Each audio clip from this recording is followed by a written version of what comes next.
Welcome to the world of LearnX. Today we're stepping inside best practice, and I'm joined by Joe and Suze from Human Behaviour Change for Life. Now, Human Behaviour Change for Life is a little bit of a mouthful, but when I came across your organisation, I was very intrigued. So, Joe, tell us, what do you do, and what was the moment you realised that you needed to do what you're doing now? I suppose what we do in essence is we help people and organisations to understand why we humans do what we do or don't do certain things that we might want people to do, and really understand why that's happening, but use the science around human behaviour to then look at and design change that sticks. So things that actually will support people, support organisations to go through that process of change.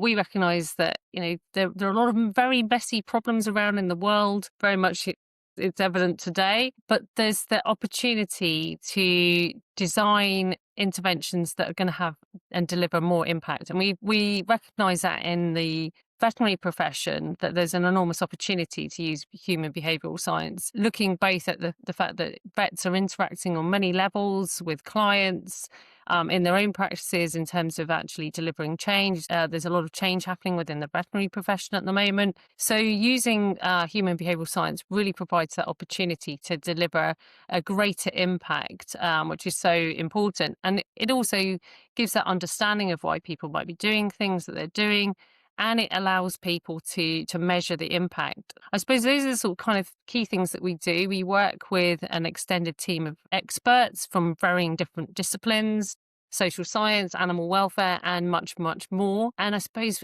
thinking about your question about kind of what led us to this, I suppose it was really the work that we were doing in animal welfare, where we were undertaking interventions, seeing that people were really struggling from a point of view of delivering that impact. And Susan and I, for many years before that, were using elements of human behavioural science. And we felt that at that point in time that there was a need and a requirement. And this is actually our 10th year of doing this as an organisation coming up. Actually, there was an opportunity to really support organisations to deliver a greater impact for animal welfare.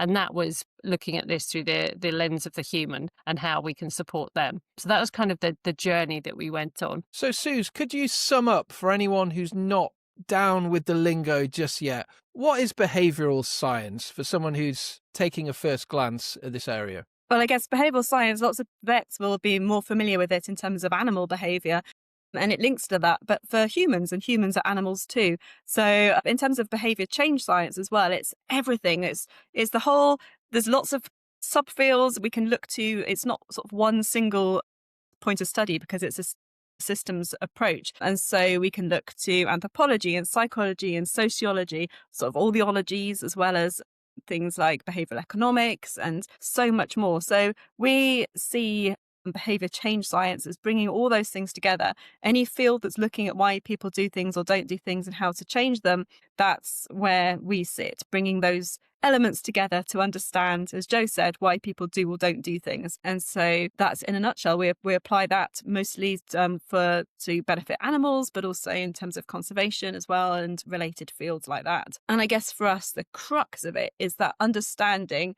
that, especially regarding animal welfare and reasons why animals are suffering, is that people are usually the cause of those problems, but they're also the solution. The solution lies with people. And so we need to address things at the cause and address that cause and change it, because otherwise we're not getting to the root of the problem. So are you working, Joe, on clinical outcomes? Are you working on teamwork outcomes? What kind of areas are you tackling? What kind of behaviours are you trying to change when you're working with teams in the veterinary field? So we work at all levels. So I suppose it depends on who approaches us as to the messy problem. We get approached with varying different messy problems. So we've worked kind of at an organisational level, dealing with sort of specific issues. So, for example, we've done quite a lot of work in different guises around animal obesity as a particular case example. But we've also worked with individuals, so kind of right from the individual level, supporting them to develop certain skills, because there's lots of different skills you can utilize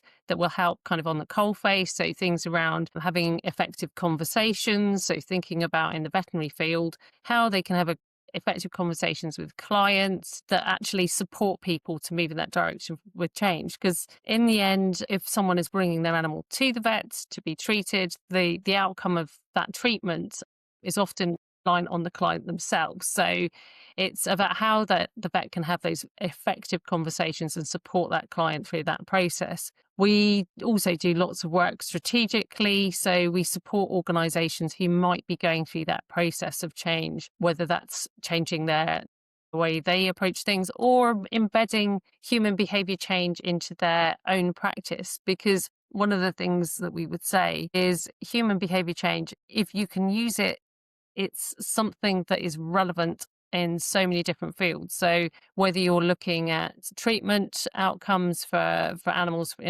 on the veterinary sense, or you're looking at client relations from a sort of practice management perspective. So there's lots and lots of different areas that it can be used and where it's relevant. Where there's a human involved, basically. Brilliant. So I'm going to throw a little bit of a curveball question over to you, Suze. The veterinary sector has changed tremendously over the past 10 years. And you mentioned you've been doing what you're doing over 10 years now. There's been huge corporatization within the sector. And one of the things that comes up from time to time when speaking to people is this overwhelming sense of change is driven by policy, change is driven by technology and systems. But would you agree it's really driven by people? And is there a real challenge in the veterinary sector because of the changing practices with corporatization? How do you think these factors have come into play when it comes to teams working together? Well, that's a big question. So I guess, change happens at many levels and behaviour change happens at many levels. So as Joe said, it's about individual change, but also you use behaviour change science when you're in the design of policy, for example. So behaviour change science really cuts through all those levels. In terms of corporatization, that obviously changes the shape of the way lots of us interact with each other and the interface we have with clients as well. And of course, it also changes that kind of makeup of who's doing what in a practice as well. So now we have more emphasis on some of the corporatization in terms of shared management systems and so you might not have that kind of close relationship with a client base as we used to in practices.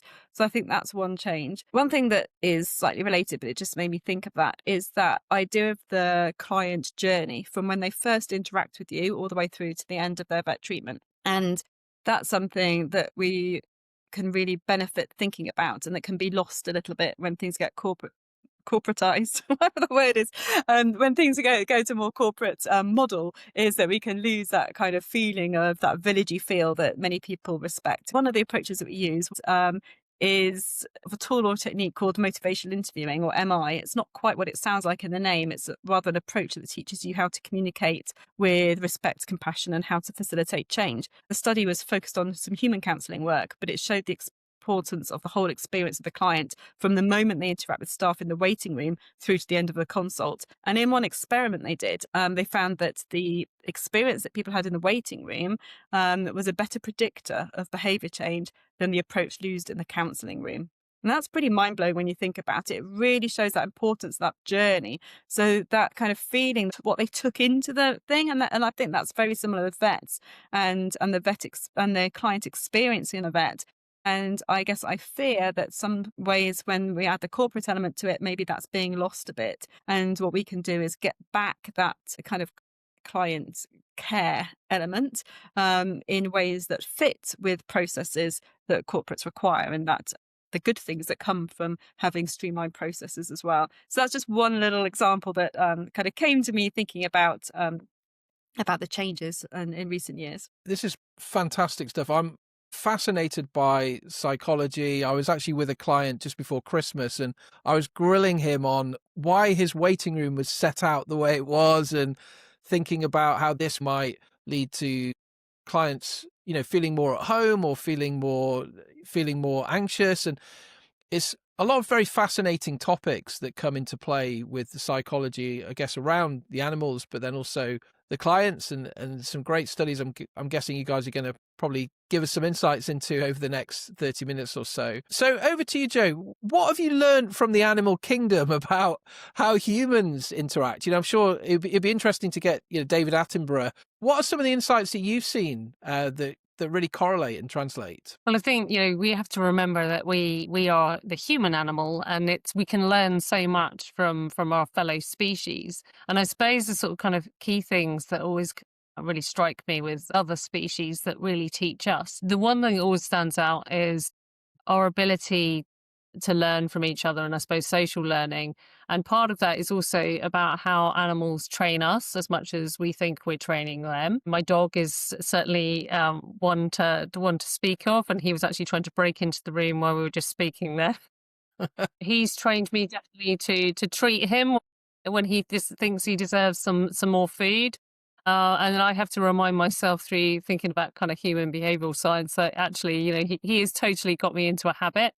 So there's those kinds of insights into how our animals cue us to do certain behaviors as much as we cue them. So there's that kind of interspecies relationship and communication. But there's also those kind of observations about when we're looking at animals from an animal welfare point of view, and the importance of things like routine and the sort of care provisions that are so important around food, water, housing, protection, etc. That actually these are all needs that we have as well. So we have to be careful about being anthropomorphic, another word that's always challenging to say.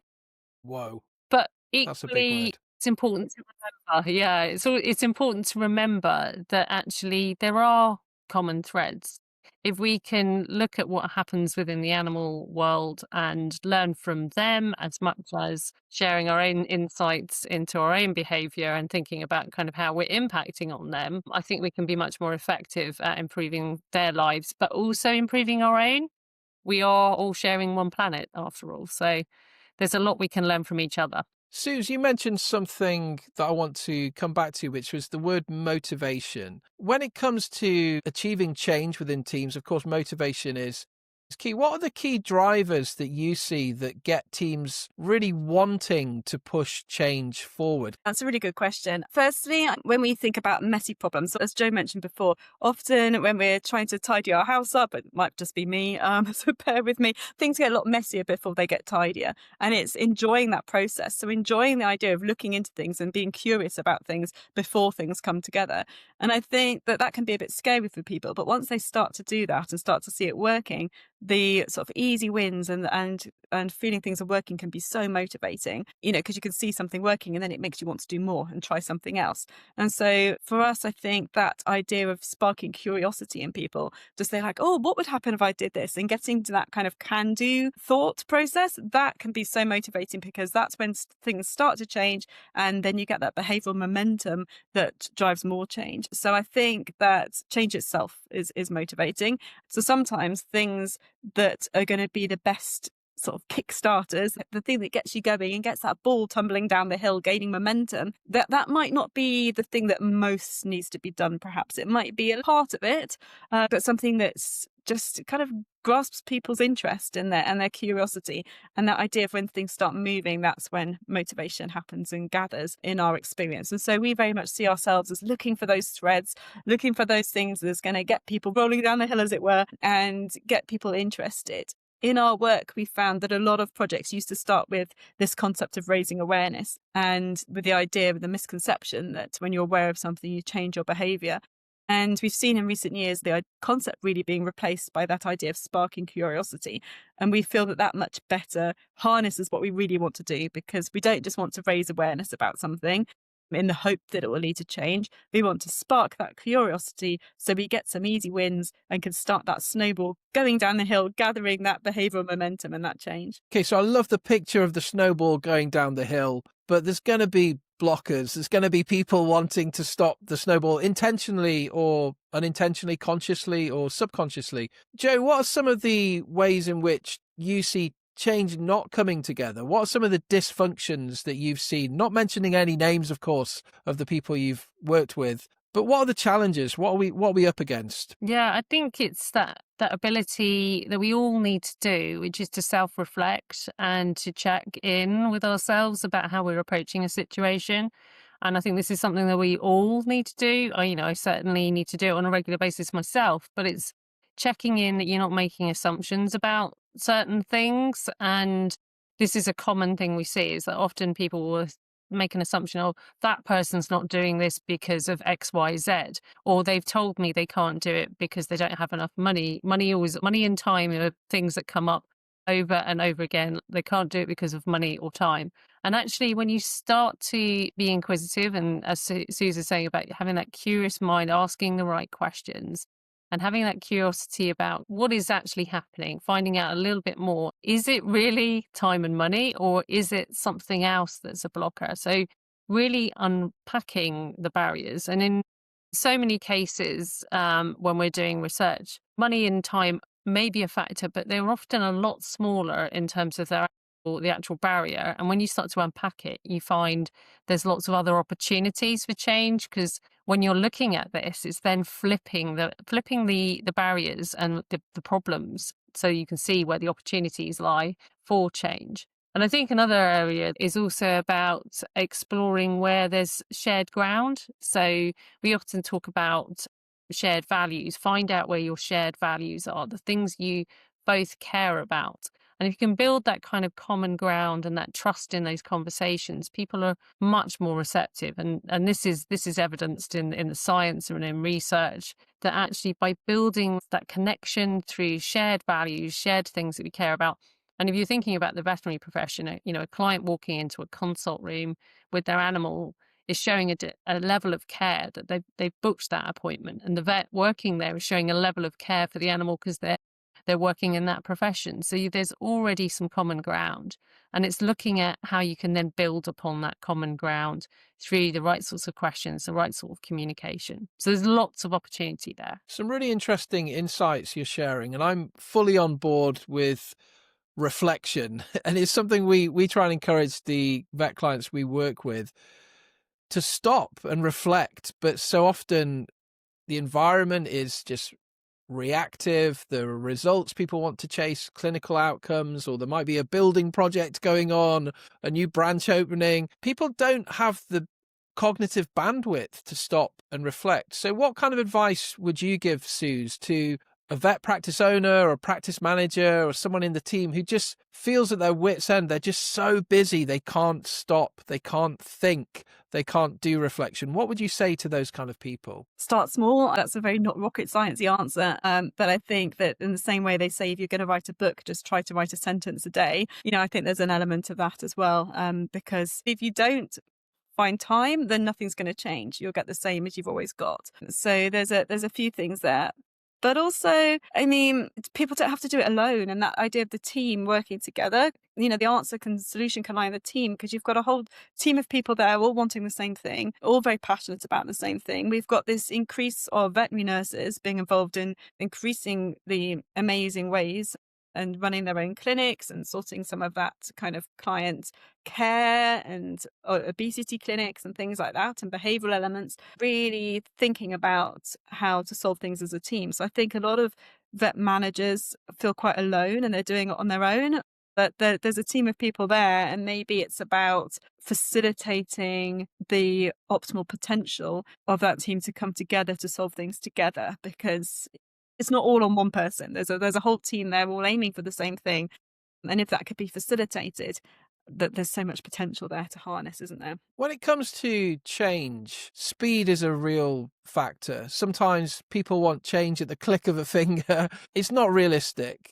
Other times, change management is so slow, it feels like a real crawl, and people have lost sight of what they're doing. What kind of impact does pace of change have, Joe? And have you got any examples personally of areas of your work or your life where you've had to really push through for change? Share a few thoughts with us on that. Yeah, it's something that comes up. It's such an important question, and I think people do naturally, the world we live in, they want everything to happen yesterday and really, really quickly. But there is that element of actually, to put these changes in place, it's going to take ages. It depends on how you approach it, because there are lots of tools and techniques that if you break the change down, actually you can deliver things quite effectively and quite quickly. It depends on how you approach the problem. Suze mentioned already about motivational interviewing. So one of the things around that is research that they explored around how effective those sorts of conversations can be about sparking and delivering change.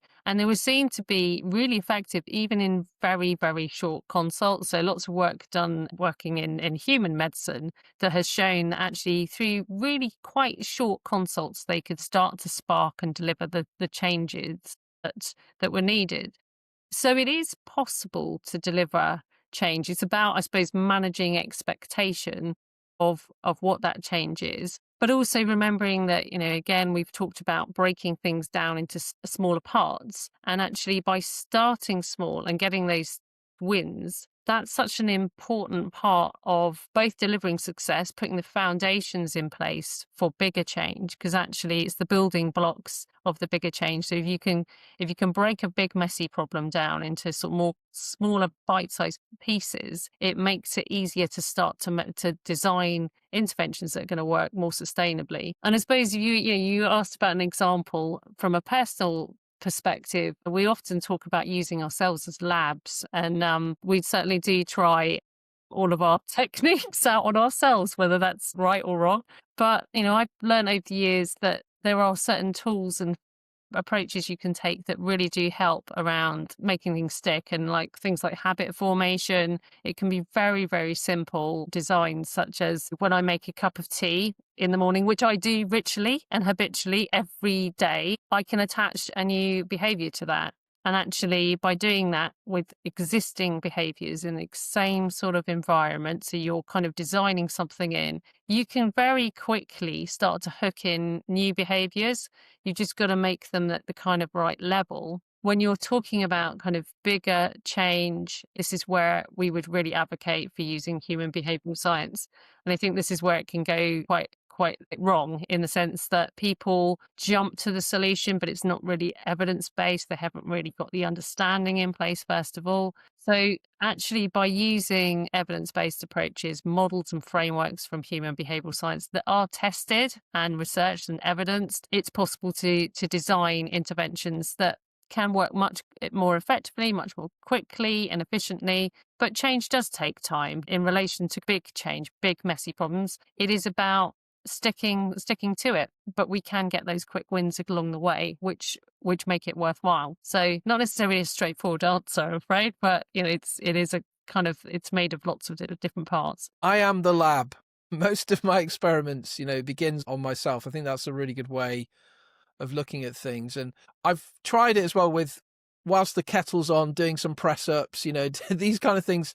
Often we say we don't have time for this, we don't have time for that change. But if you can find those moments, I think they call it habit tagging or something along those lines. So, Suze, I'm going to ask you a question that I guess I'm kind of asking for a friend here. When it comes to change, there are so many areas of life and work. It could be technology, it could be improving clinical outcomes, it could be building projects. There's so many areas. How on earth can people like myself, people who are busy working in the veterinary field, how is it possible to prioritize what should be changed and when? Prioritization is key. And I think that, again, like what we said earlier, it really needs to resonate with what Joe said about the values you have and where your motivation lies, because that's what you're going to find easiest to prioritize. And so in terms of a strategy of motivation and prioritization, there's that link there. And again, there's lots of tools we use to look at how to prioritize, because sometimes it's very easy to be like dogs chasing a squirrel and you're suddenly like, oh, over that way, or oh, over that way, I've got to take that opportunity. But when we have a plan and a bit of a strategy, we can make sure that we don't follow so many squirrels, because squirrels are brilliant, but they take a lot of time in following those links that aren't going to get somewhere. So when we do some sort of exercises about looking about where we want to go and how we're going to get there and what we need to get there. And then you can really hone down to what you actually need to make that happen. And all the other stuff might be nice, might be fun, might be an opportunity, but is it going to get you where you want to be? And I think that sort of process is really key. in prioritizing, in strategizing. And I'm kind of boring myself using those words because no one likes to hear about strategies and prioritization. But I like to think that, we tend to bring it to life and make it fun in the work that we do, because it's about harnessing that passion that everyone's bringing to the room. And so these things don't have to be boring. So just because they're strategic and we're trying to find those keystones or those threads that when you pull them, lots of other things kind of come with it. That process is where we pull on that passion, that curiosity, and it's a nice process. It's not something to dread or to worry about too much. And I think change should be and can be quite fun and inspiring and full of hope and nice to do. So just to clarify on this point of language, Suze, you mentioned not liking the word strategy. And how do you find vet teams are responding to the kind of language you use? Because I'm not sure that vets are looking for the kind of corporate lingo in terms of, is it kind of passing people by a little bit? What's your experience been? I guess it's going to be mixed in some respect. I mean, language is so important, and Joe and I do a lot of work really making sure that we're using language, not that it just works for us, because doesn't need to work for us, it needs to work to our audience. Vets are an interesting audience because obviously there's a whole level of scientific training there, and so there's a need and a desire to have things that are robust, evidence-based. That sort of turn-off language in terms of strategy is also key. So I think that we find, examples. We often describe things without using the lingo. If that works, we'll find, ways of making infographics and making things brought to life in a visual design-based way, so that resonates with vets. I think it's really important that we work with what the client wants and what the vets want themselves, not what just we think in our world. And that's why we not sort of one tool people that follow one thing in particular. We'll again pull on things from design thinking, pull on things from communications, and also test things and say, do you prefer if it's framed like this or like this, and get those conversations going, because that's really important. A tiny detail, we did a project on farming that was looking at some of this communication stuff and visuals used. And that was fascinating because farmers, we did sort of A/B testing saying, do you prefer this, or which would make you click and look for more information? And they were saying things like, no, I don't resonate with that. I don't identify with that picture of a farmer looking out across the field, across the fence, because you'd either be in the field or out of the field. You wouldn't be looking at your field across a fence, and you wouldn't be wearing that smart wax jacket. That's one I'd wear to a wedding. I wouldn't wear that into the field. And just simple things like that. And the messages were turning farmers off, some communications, trying to reach them. So Joe and I tend to have the same approach to when we work with vets as individuals and individual practices and individual cultures. And really sort of find out, ask questions, bring it open, put that all on the table as we work together. You've got to speak people's language, absolutely. I know I was being a little bit provocative with that question, Suze. So thank you for answering. So a question for you, Joe. You've mentioned a number of exercises and tools. It's a fairly short session today, so we're not going to have time to really deep dive into anything. But if someone has a few minutes, perhaps before the end of the day or on their lunch break, what's something they could do with just a few minutes? Some kind of introduction to an exercise based on one of the tools that you're using. Something that they could do on their own as an experiment is to use themselves as a lab. So if they've got a few minutes and they're in the, making themselves a cup of tea, there's an opportunity straight away to start to think, okay, what do I want to do differently? Is there something I want to do on my day-to-day basis? So it might even be, what we said that practices really struggle with, which is time to reflect. So that cup of tea might be the new habit, is that they're going to use that time to reflect on something that they want to do within their practice, or to take that moment to think about what went well, what didn't go well. And even another element with this that can make that exercise work really well is just to keep a little diary. So you literally write down a sentence or two about, what's the thought? How did you feel? What are your sort of thoughts about that? So that's something that can be done really, really quickly and individually while making a cup of tea. And it's very evidence-based, and it's the sorts of things they could also then use with their clients. So if they practice it on themselves, so kind of using that hook of when I'm in this particular environment, so the cup of tea provides that set environment. It's something that's done over and over again. So it's habit forming. I will do the behavior they want to do. So it might be have a reflection. If for the client, if they want to use it with a client, it might be, you know, that they want the client to give a pill at a certain point of time during the day. So they could say, when they're applying it to the client, when you're making a cup of tea, that's when you give the cat the pill. What's really important here is to attach a reward. And the reward doesn't have to be anything big. It could be just saying, I made time for that. That's really good. You're giving yourself that emotional reward, that emotional feedback that you've done good. Or it could be you actually pay yourself. You know, it could be a piece of chocolate. It could be whatever feels like a personal reward, but just something small to get that habit loop happening. So that's a really nice one, because that's something you can do yourself, just on yourself first of all, and then they can also use it with clients and other people that they're working with to help design new behaviors. So that's a really easy one. I can come up with loads more. And everyone's always boiling the kettle, so that's probably the most powerful way of seeing change in any individual or organization. So when you set out, Suze, with a vision for what you're doing with Human Behaviour Change for Life, I guess you'd have had various different outcomes you were hoping to achieve. But what are some of the surprises that you've found when working with veterinary teams? There was a project many years ago that we were involved with a vet team helping working equines actually in Cambodia.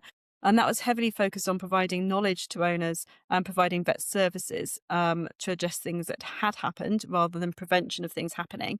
And the organisation we were working with at the time, and we're now very still much in touch with them, were originally very focused on the top-down approach of providing knowledge. And this is another key thing we haven't really covered much today, is that it's very easy to assume that knowledge is missing and to try to tell people about things.